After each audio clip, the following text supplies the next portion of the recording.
ചിട്ടി പിടിച്ചാണ് ഗോമതി സുരേന്ദ്രൻ ഒരു തയ്യൽ മെഷീൻ വാങ്ങി നൽകുന്നത്. 7 മക്കളിൽ രണ്ടാമനായിരുന്നു അവൻ. 4ാം ക്ലാസ്സിൽ പഠനം നിർത്തി ഏട്ടൻ്റെ കൂടെ തയ്യൽ പഠിക്കാൻ പോയപ്പോൾ ഗോമതിക്ക് വിഷമമില്ലാതിരുന്നില്ല.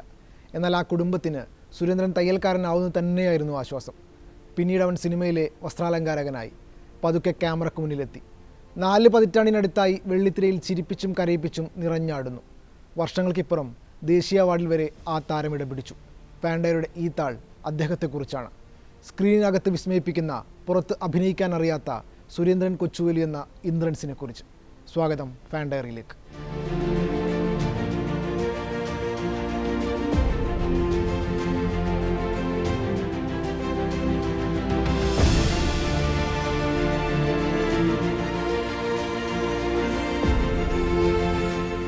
സിനിമാ ലോകത്ത് 36 വർഷം പിന്നിടുമ്പോൾ 507 സിനിമകളാണ് ഇന്ദ്രൻസിൻ്റെ കയ്യിലുള്ള സമ്പാദ്യം. ആദ്യകാലങ്ങളിൽ ഹാസ്യ കഥാപാത്രങ്ങളിൽ തിളങ്ങി. ശരീരവും ശബ്ദവും ചിരിപ്പിക്കാനായി കഥാപാത്രങ്ങൾക്കനുസരിച്ച് മാറ്റിപ്പണിതു. ജഗതി ശ്രീകുമാർ, ഇന്നസെൻ്റ്, സലീം കുമാർ തുടങ്ങി അക്കാലത്ത് തിളങ്ങി നിൽക്കുന്നവർക്കിടയിൽ ഇന്ദ്രൻസ് തൻ്റേതായ ഇടം കണ്ടെത്തി. പിന്നെ ഗൗരവമുള്ള വേഷങ്ങളിലേക്കുള്ള ചുവടുമാറ്റം. ഇതിനിടയിൽ നിരവധി പുരസ്കാരങ്ങൾ. 2014 അപ്പോത്തിക്കിരിയിലെ അഭിനയത്തിലൂടെ സംസ്ഥാന അവാർഡ് കമ്മിറ്റിയുടെ പ്രത്യേക പരാമർശം. 2018 ആളൊരുക്കം എന്ന സിനിമയിലൂടെ മികച്ച നടനുള്ള സംസ്ഥാന പുരസ്കാരം. ഹോമിലെ പ്രകടനത്തിന് ദേശീയ അവാർഡിൽ പ്രത്യേക പരാമർശം. തമിഴ് സിനിമയിലും പോയി കൈവച്ചു. അങ്ങനെ ഇന്ദ്രൻസ് തൻ്റെ ഏറ്റവും മികച്ച സിനിമാ കാലത്തിലൂടെയാണ് ഇപ്പോൾ കടന്നുപോകുന്നത്. 1956 കൊച്ചുവേലുവിൻ്റെയും ഗോമതിയുടെയും 7 മക്കളിൽ രണ്ടാമനായി കുമാരപുരത്താണ് ഇന്ദ്രൻസിൻ്റെ ജനനം. കുമാരപുരം സർക്കാർ ഹയർ സെക്കൻഡറി സ്കൂളിലായിരുന്നു പഠനം. 4ാം ക്ലാസ് വരെ പഠിക്കാൻ സാധിച്ചുള്ളൂ എന്നതാണ് ഇന്ദ്രൻസിൻ്റെ ഓർമ്മ. കഴിഞ്ഞ വർഷം 10ാം തരം തുല്യതാ പരീക്ഷയ്ക്ക് ഇന്ദ്രൻസ് ചേർന്നിരുന്നു. ഏറെ നാളായുള്ള താരത്തിൻ്റെ ആഗ്രഹമായിരുന്നു അത്. പഠിക്കാനാവാത്തത് ഒരു നീറ്റലായി മനസ്സിലങ്ങനെ കിടക്കുമായിരുന്നു. വലിയ സന്തോഷത്തോടെയാണ് അദ്ദേഹം 10ാം ക്ലാസ് തുല്യതാ പരീക്ഷയ്ക്ക് രജിസ്റ്റർ ചെയ്തത്. പഠനം തുടരാൻ കുഞ്ഞു സുരേന്ദ്രന് ആകുമായിരുന്നില്ല. ആ വലിയ കുടുംബത്തിൻ്റെ ഭാരം മുഴുവൻ അച്ഛൻ കൊച്ചുവേലുവിൻ്റെ ചുമലിലായിരുന്നു. അടുത്തുള്ള മരമിലെ ജോലിയിൽ നിന്ന് കിട്ടുന്നത് കൊണ്ട് കഴിയേണ്ടി വന്ന ആ പഞ്ഞകാലം ഓർത്തെടുക്കുമ്പോൾ ഇന്ദ്രൻസിന് ഇപ്പോഴും കണ്ണു നിറയും. ഇന്നത്തെ പോലെ മരം മുറിക്കാൻ ആധുനിക ടൂളുകളൊന്നുമില്ലാത്ത കാലത്ത് ഈർച്ചവാളുകൊണ്ട് അച്ഛൻ മരം മുറിക്കുന്നത് കാണാൻ ചെന്നിരിക്കുമായിരുന്നു ഇന്ദ്രൻസ്. വിയർത്ത് കുളിച്ചിരിക്കുന്ന അച്ഛനെ മറ്റൊരു മരത്തടിയിലിരുന്ന് കുഞ്ഞു സുരേന്ദ്രൻ ഇങ്ങനെ നോക്കും.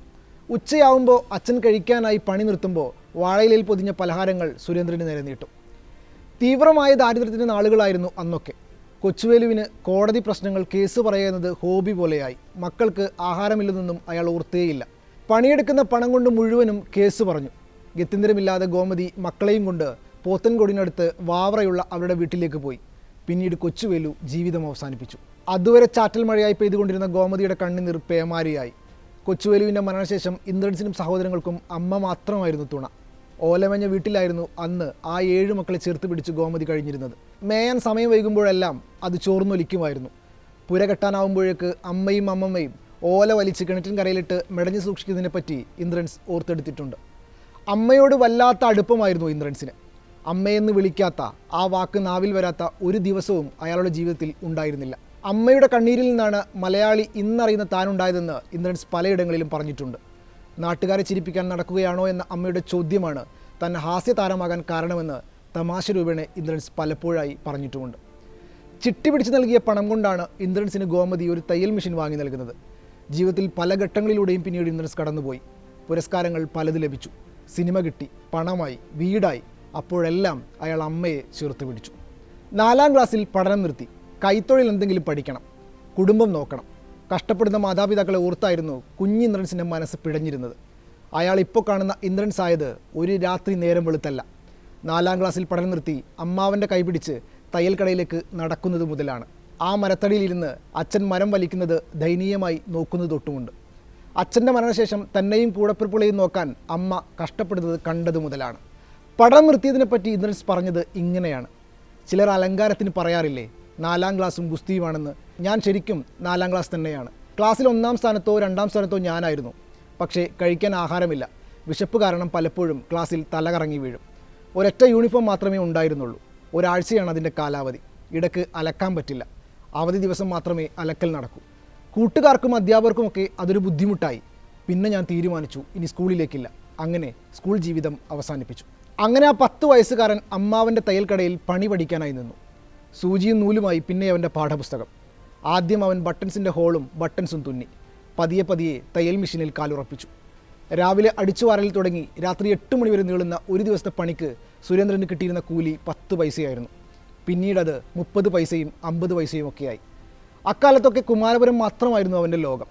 കുമാരപുരത്തിന് പുറത്ത് മനുഷ്യരുണ്ടെന്ന് ചിന്തിച്ചു പോലും ഉണ്ടായിരുന്നില്ല. വെട്ടിവെച്ച തുണിക്കഷ്ണങ്ങൾ ചാടി വരുന്ന സൂചിക്ക് നടുവിലേക്ക് വെക്കുമ്പോൾ അതേ താളത്തിലവൻ മെഷീൻ്റെ പെടൽ ചവിട്ടി. കുമാരപുരത്തുള്ള മാമൻ്റെ തയ്യൽക്കട വിട്ട് സ്റ്റാച്യുവിലൊക്കെ ജോലി അന്വേഷിച്ച് പോയപ്പോഴാണ് സിനിമ സ്വാതന്ത്ര്യത്തോടെ കാണാൻ തുടങ്ങിയത്. അക്കാലത്ത് അവിടെയൊക്കെയുള്ള വായനശാലകൾ വാർഷികവും വലിയ നാടക മത്സരവുമൊക്കെ സംഘടിപ്പിക്കുമായിരുന്നു. അപ്പോൾ ഏകാംഗ നാടക മത്സരത്തിന് ചെറിയ സ്ക്രിപ്റ്റുമായി ഇന്ദ്രൻസ് പോകും. അങ്ങനെ തുടങ്ങിയതാണ് സുരേന്ദ്രന് അഭിനയം. 1997 പുറത്തിറങ്ങിയ മന്ത്രബോധനം സിനിമയിലെ ഇന്ദ്രൻസിന് ഓർമ്മയില്ലേ? കല ഉള്ളിൽ കൊണ്ടു നടക്കുന്ന റേഷൻ കട ജീവനക്കാരായ ചെറുപ്പക്കാരൻ. ഇന്ദ്രൻസിൻ്റെ ജീവിതവുമായി ബന്ധമുള്ള കഥാപാത്രങ്ങൾ അങ്ങനെ നിരവധി വന്നുപോയിട്ടുണ്ട് പിന്നീട് സിനിമകളിൽ. കുമാരപുരം സുരൻ എന്നായിരുന്നു നാടകം കളിച്ച് നടന്ന കാലത്തെ പേര്. ഒട്ടുമിക്ക മത്സരങ്ങളിലും മികച്ച ഹാസ്യതാരം ഇന്ദ്രൻസ് ആയിരിക്കും. പക്ഷേ നാടകത്തിന് പലപ്പോഴും സമ്മാനം കിട്ടാതെ പോകും. ഈർക്കിൾ പോലെയുള്ള ഈ പോലീസുകാരനെ എവിടെ നിന്ന് കിട്ടിയെന്നാണ് ജഡ്ജസ് ചോദിച്ചിരുന്നത്. പിന്നീട് ശരീരം പുഷ്ടിപ്പെടുത്താൻ ഇന്ദ്രൻസ് ജിമ്മിലൊക്കെ പോയി. ഒരു കാര്യവും ഉണ്ടായില്ല. ആ ശരീരം തന്നെ പിന്നെ തനിക്ക് ചോറായെന്ന് ഇന്ദ്രൻസ് ചിരിച്ചുകൊണ്ട് ഇപ്പോൾ പറയാറുണ്ട്. സുഭാഷ് ക്ലബ്ബിലെ നാടകങ്ങളിലെ പ്രധാന നടനും ഇന്ദ്രൻസിൻ്റെ സുഹൃത്തുമായ മോഹൻദാസ് സിനിമാ വിശേഷങ്ങൾ പറയുന്നതിനിടയിൽ പറഞ്ഞ ഒരു കാര്യമാണ് ഇന്ദ്രൻസിൻ്റെ ജീവിതത്തിൽ വഴിത്തിരിവാവുന്നത്. സിനിമയിൽ വസ്ത്രാലങ്കാരം ചെയ്യുന്നത് സാധാരണ ടൈലർമാർ തന്നെയാണ് എന്നതായിരുന്നു അക്കാര്യം. അത് ഒരു സാധ്യതയായി ഇന്ദ്രൻസിന് തോന്നി.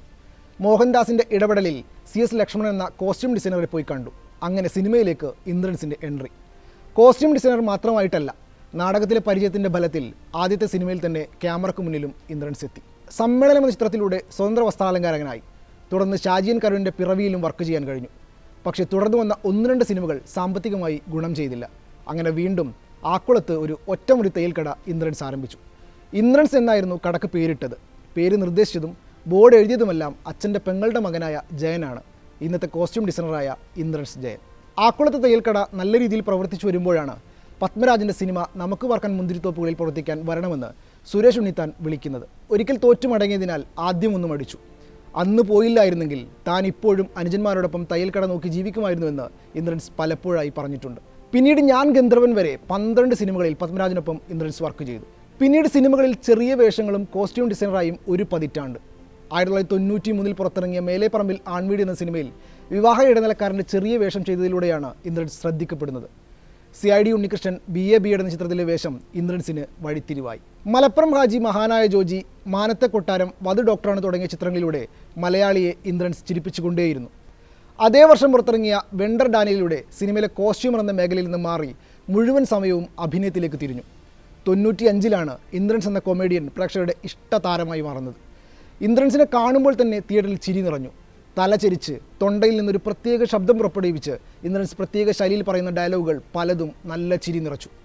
അനിയൻ ബാവ ചേട്ടൻ ബാവ എന്ന സിനിമയിലെ പ്രകടനം കൂടുതൽ ശ്രദ്ധിക്കപ്പെട്ടു.